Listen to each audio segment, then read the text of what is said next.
Assalamualaikum warahmatullahi wabarakatuh. Sahabat beriman, setiap yang Allah perintahkan atau larang pasti terdapat hikmah atasnya.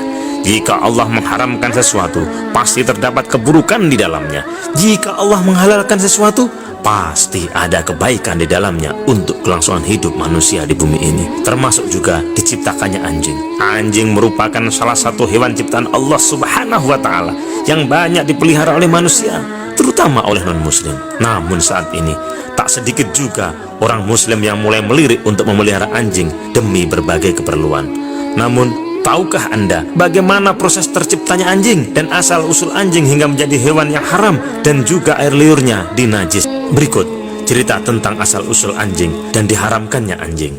Pada masa pra penciptaan Adam alaihissalam, Allah memerintahkan 4 malaikat muqarrabun, yaitu malaikat Jibril, malaikat Mikail, malaikat Israel, dan malaikat Israfil untuk mengumpulkan 4 unsur fisik bahan penciptaan alam material atau alam mulk, yaitu tanah, api, air, dan udara yang diambil dari tempat-tempat tersuci untuk dijadikan sebagai Adam alaihissalam.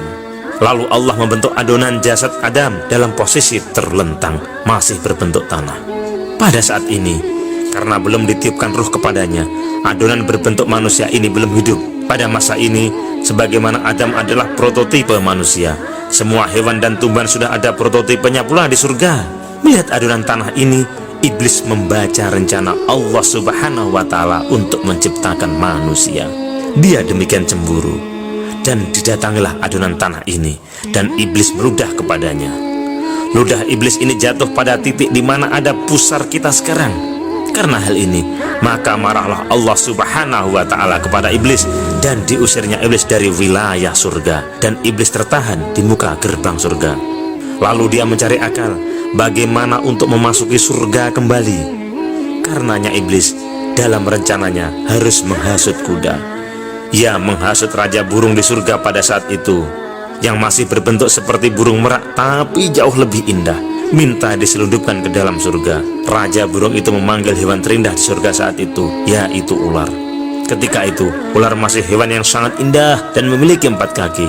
Ular menyediakan mulutnya kepada iblis, dan masuklah ular kembali ke surga dengan iblis di dalam mulutnya, membawa iblis menemui kuda. Iblis menghasut kuda dengan mengatakan, jika makhluk itu Adam alaihissalam tercipta, maka hingga akhir zaman keturunannya akan menduduki punggung keturunanmu. Kuda sangat marah mendengar hal ini, dan larilah ia ke adonan tanah Adam tadi untuk menginjak-injaknya. Tapi pada saat kuda mendekat, Allah Subhanahu wa Ta'ala mengambil secuil tanah pada bagian terkena ludah iblis tadi, dan dari tanah yang terkena ludah iblis tadi dijadikanlah seekor anjing. Anjing inilah yang mengusir kuda, dan ia sesuai perintah Allah menjaga adonan tanah Adam sampai dihidupkannya. Dari sini bisa dipahami kenapa anjing adalah hewan yang paling setia kepada manusia, karena ia tercipta dari adonan tanah yang sama dengan Adam alaihi salam. Tetapi anjing sudah tercampur dengan ludah iblis. Inilah awal mula air liur anjing menjadi dinajiskan. Demikian pula ular dikutuk membawa mulut yang beracun, karena menyediakan mulutnya sebagai tempat iblis menyelundup. Ia pun dikutuk dengan dibuang ke 4 kakinya menjadi melata dan lambat, dan dihilangkan predikatnya sebagai hewan terindah di surga yang pernah diciptakan oleh Allah Subhanahu wa Ta'ala. Wallahu a'lam bishawab. Wallahul muwaffiq ila aqwamit thoriq. Assalamualaikum warahmatullahi wabarakatuh.